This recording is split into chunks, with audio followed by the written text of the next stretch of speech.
Hello, wealthy family, and welcome to this week's Mindset Monday.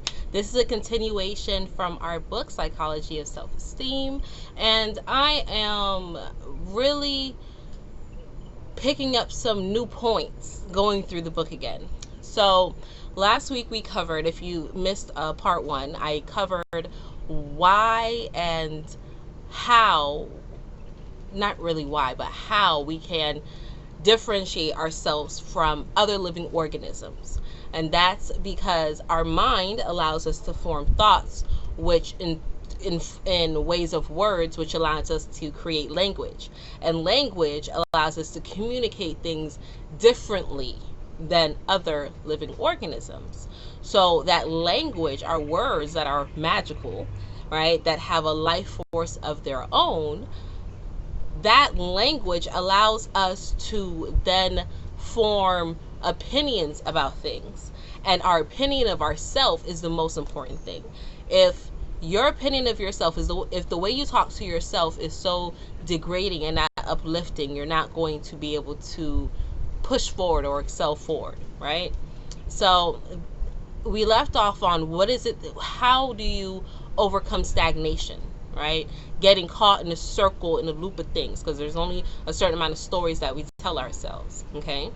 Now, the psychology behind breaking up or rewashing or rewiring or reprogramming or anything of that nature, how to get out of the loop, get off the loop, the stagnation of being still and not growing and evolving.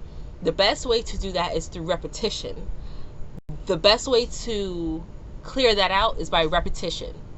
The best way on how you learn things, right, outside of going and paying thousands of dollars for technology, is by putting yourself into a learning state, like a hypnotic state, okay? So if for years you have heard that money is the root of all, fill in the blank. I know how I used to feel about it with my upbringing, with my roots. I used to finish that sentence with saying evil, right? Subconsciously or not, aware of it or not, I put an evil connotation with money, right? And I kept repeating that to myself. So I kept drawing in more experiences of money being evil. And when I started changing that mindset, I started changing it, and now money is the root of all happiness. Because all money is a tool. So I had to constantly repeat that to myself, right?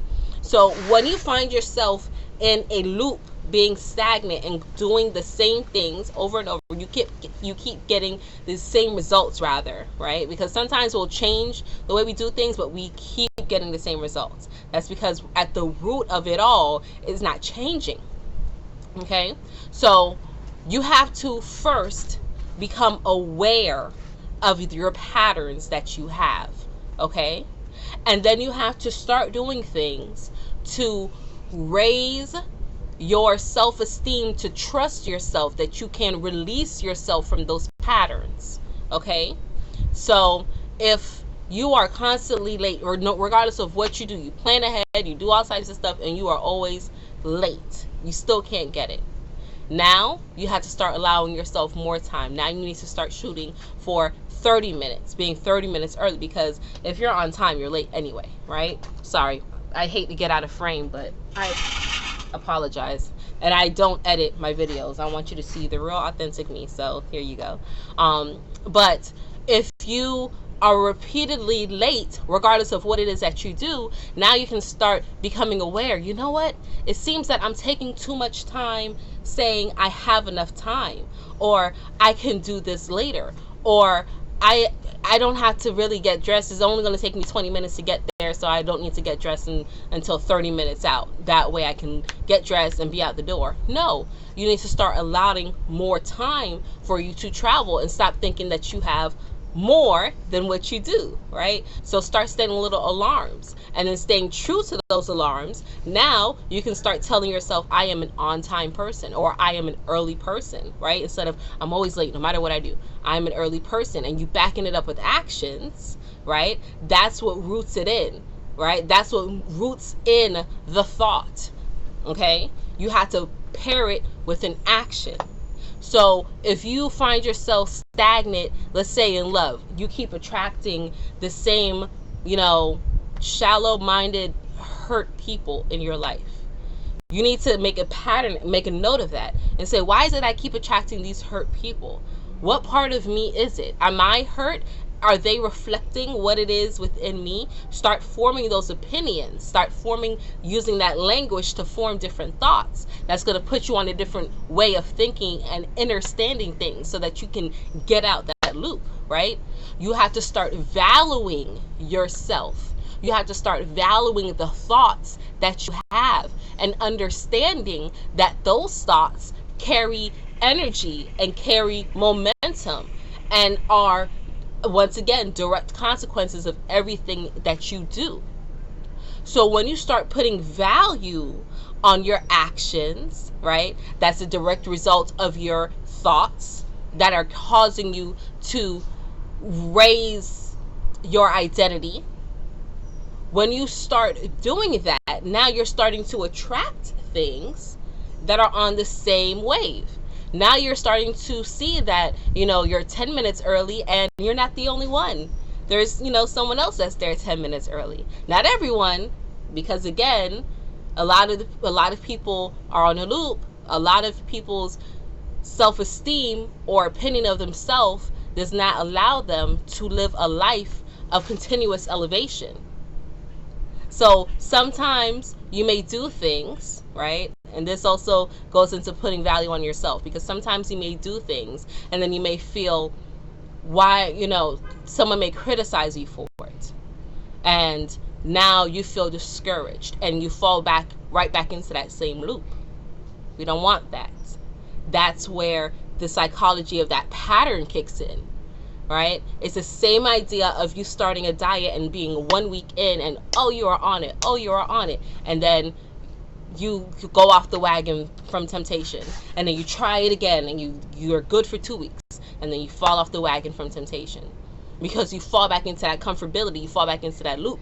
And you don't trust yourself enough to go the hard path. Because you feel that once the temptation comes up, once that negative or that opposition comes up, you do not have enough mental power to tell yourself that it's okay to have an obstacle, but you have to push past it because you've done it before. And a lot of the times, the story in our head is not that. The story in our head is this obstacle leads to pain. And again, another failure. So let's just stop now while we're safe. But it's our jobs as elevated people to change that thinking and quiet those thoughts and change the pattern, right? Slow down the momentum and start elevating and piecing things together. That's what our self-esteem allows us to do. Having a high opinion of ourselves allows us to trust ourselves so much more. And when you can trust yourself, you can now give yourself permission to live the things that give you more of that happiness and that good feeling. But it's a pattern. It's a process, rather, to break those patterns. Okay? And we're going to touch on that on part 3. All right? We're going to close up the book and really kind of anchor it in. And then I'm going to give some exercises that you can go and do and apply it right now. Right? Some different things that you can do quickly to transmute those thought processes. Okay? So that is it for this week's Mindset Monday, the Psychology of Self-Esteem. I take in all the information because it's not an easy read, and I try to condense it and make it relatable for you to understand in a timely, fashionably way.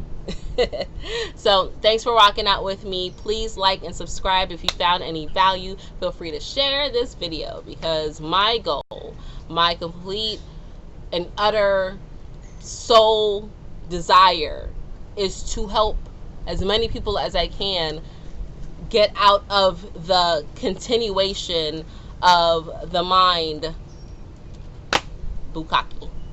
that they have given us for so long, right? Talking about psychology and self-esteem is not something that people normally find interesting. So kudos to you for making it through. Yay! So love and light, wealthy family. Until next time, stay aware, stay alert, stay informed, get active, and live in love. Until next time.